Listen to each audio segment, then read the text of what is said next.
एक नई वीडियो के साथ आपका स्वागत है डिफेंस टुडे में। पहले इसका नाम रिव्यू मास्टर विक्रांत था, अब इस चैनल का नाम डिफेंस टुडे हो गया है। अपनी सबसे पहली खबर की बात करेंगे तो वो डीआरडीओ की तरफ से निकलकर सामने आ रही है। डीआरडीओ के द्वारा एक एग्जीबिशन लगाई गई गच्चीबोली स्टेडियम में, जो कि हैदराबाद के अंदर है, और वहां पर उनके द्वारा कुछ नए नए अपने हथियार जो कि वो डेवलप कर रहे हैं या डेवलप कर चुके हैं उसको सामने रखा।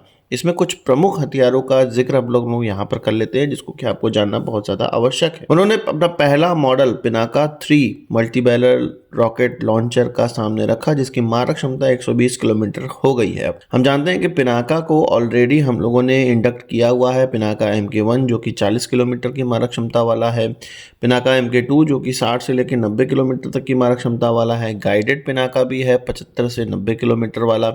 अब यहाँ पर जो तीसरा पिनाका MK3 या पिनाका 3 देखने को हमको मिल रहा है, वो 120 किलोमीटर तक मारक क्षमता वाला अब हो गया है। हालांकि इसका टेस्ट ट्रायल ये सब चीज़ें अभी नहीं हम लोगों को देखने को मिली है, पर अब इसको सामने रख दिया गया है। मतलब इस पर भी काम हो रहा है, हो चुका है, और आगे हम इसके टेस्ट और ट्रायल देख सकते हैं। इसके अलावा BM-04 short range ballistic missile भी देखने को मिली। इसकी ख़ास बात यह है कि ये देखने में तो कुछ अग्नि मिसाइलों की तरह ही लगता है, पर इसमें कुछ फिक्स्ड विंग वाले फिन्स और कुछ मूवेबल फिन्स हमें एक्स्ट्रा देखने को मिले हैं। इसके जो वॉरहेड वाला पार्ट है वहाँ पर भी फिन्स हमें देखने को मिल गए हैं।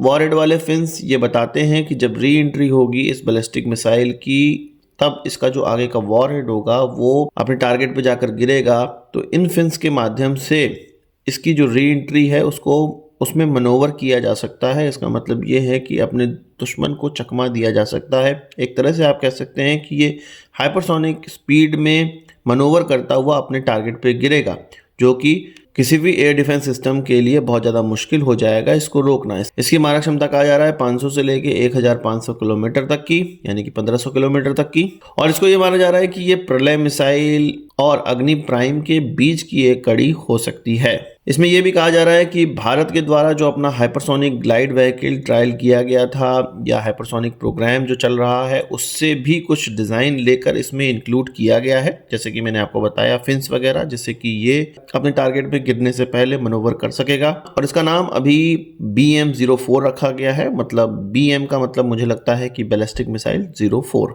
आपका इस खबर पे क्या कहना है कमेंट बॉक्स में ज़रूर बताइएगा। इसके अलावा हम लोग अगर हाइपरसोनिक ग्लाइड मिसाइल की बात कर रहे हैं, यहाँ पर जिक्र कर रहे हैं, तो हमें प्रोजेक्ट ध्वनि के बारे में ज़रूर जानना पड़ेगा। प्रोजेक्ट ध्वनि हम जानते हैं कि हाइपरसोनिक ग्लाइड व्हीकल बनाने का प्रोजेक्ट है, और इसका प्रदर्शन भी, या आप कह सकते हैं कि अपना हाइपरसोनिक ग्लाइड व्हीकल का पहली बार प्रदर्शन इसी डिफेंस एग्जीबिशन में कर दिया गया है।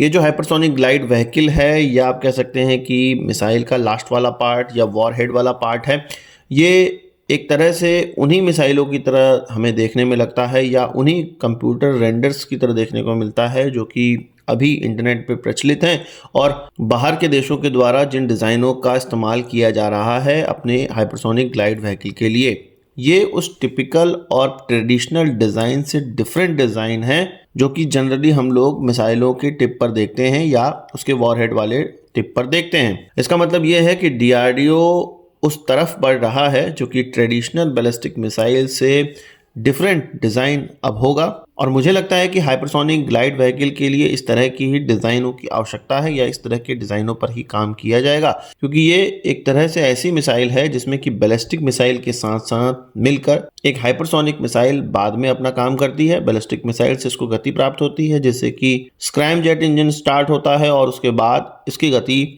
आवाज़ की गति के 5 गुने से भी ज़्यादा पार कर जाती है। आपका इस पर क्या कहना है कमेंट बॉक्स में ज़रूर बताइएगा। अब बात कर लेते हैं ज़ेलेंस्की और ट्रंप की। जब से ट्रंप आया हुआ है तब से ट्रंप ज़ेलेंस्की को यूक्रेन के सामने झुकने के लिए मजबूर कर रहा है, और ये हम लोग जानते ही थे, क्योंकि ट्रंप का जो व्यवहार होता है वो रशिया के तरफ ज़्यादा होता है, और रशिया यूक्रेन युद्ध का अंत तो एक दिन होना ही था, और यूक्रेन के जीतने के कोई चांस थे नहीं।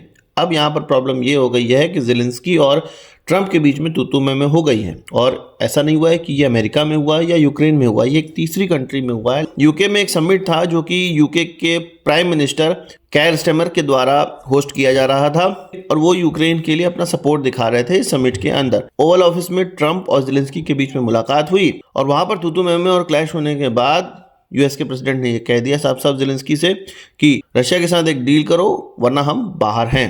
और इसके बाद ज़ेलेंस्की वहां से उठकर चले गए, ट्रंप पे उठकर चले गए। ज़ेलेंस्की की सपोर्ट में बहुत से देश सामने आए हैं। यूरोपियन लीडर्स ने ट्वीट पर कहा है, एक्स हैंडल पर कहा है कि हम ज़ेलेंस्की के साथ हैं, रशिया अग्रेसर है और यूक्रेन उसका विक्टिम है और इसीलिए वो यूक्रेन के साथ हैं और रशिया के खिलाफ हमेशा ही वो यूक्रेन के साथ रहेंगे।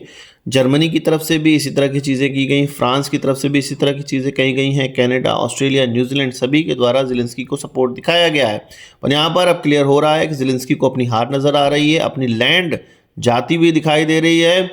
इसका अंतिम निर्णय तो यही होने वाला है कि रशिया का अपर हैंड रहेगा और ये युद्ध कुछ समय में ही अब खत्म होने वाला है। वैसे ही अमेरिका की तरफ से जितना भी हथियार उनको दिया गया था, यूएस एड दी गई थी, उसके एवज में अब यूक्रेन की खनिज संपदा का लगभग 50% मांगा गया है अमेरिका के द्वारा और वो चीज़ ज़ेलेंस्की ने मना कर दिया था। इसीलिए ट्रंप गुस्सा है और ट्रंप उनको अब दबाने का प्रयास कर रहा है।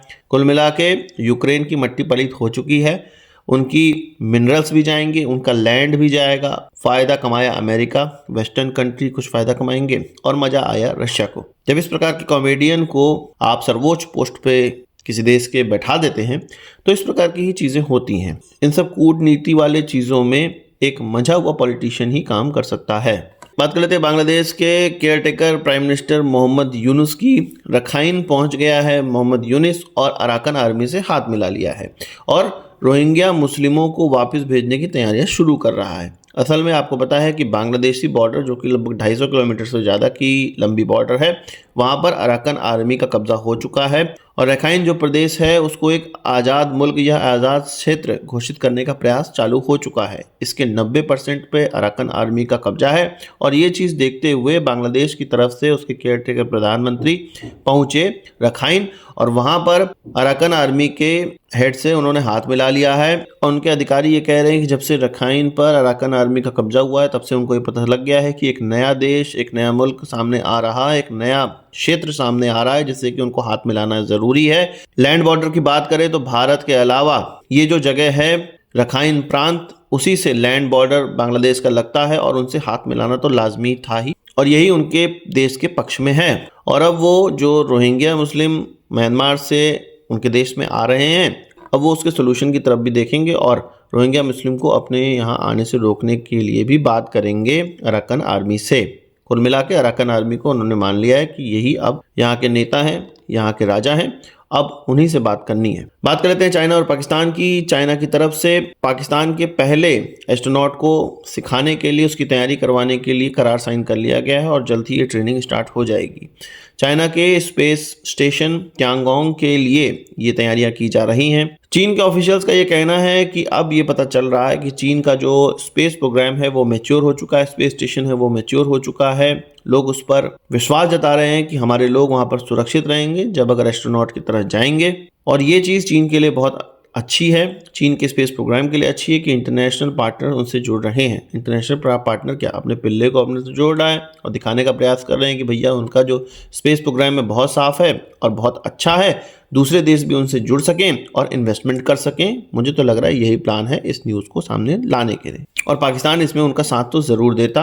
अपने एक एस्ट्रोनॉट की बलि अगर चढ़ाना चाहते हैं तो चढ़ा सकते हैं, उनकी कोई दिक्कत तो उनको है नहीं। तो आपका इस पर क्या कहना है कमेंट बॉक्स में जरूर बताइएगा। आज की इस वीडियो के लिए बस इतना ही। आशा करता हूँ वीडियो पसंद आया होगा, आपको एक बड़ा thumbs up जरूर देंगे। इस वीडियो संबंधी सवाल सुझाव हो कमेंट बॉक्स में जरूर लाइएगा और यदि आपने हमारा चैनल सब्सक्राइब नहीं किया है उसे भी कर लीजिए क्योंकि हम इस प्रकार की वीडियो लाते रहते हैं। नमस्कार, थैंक यू, जय हिंद।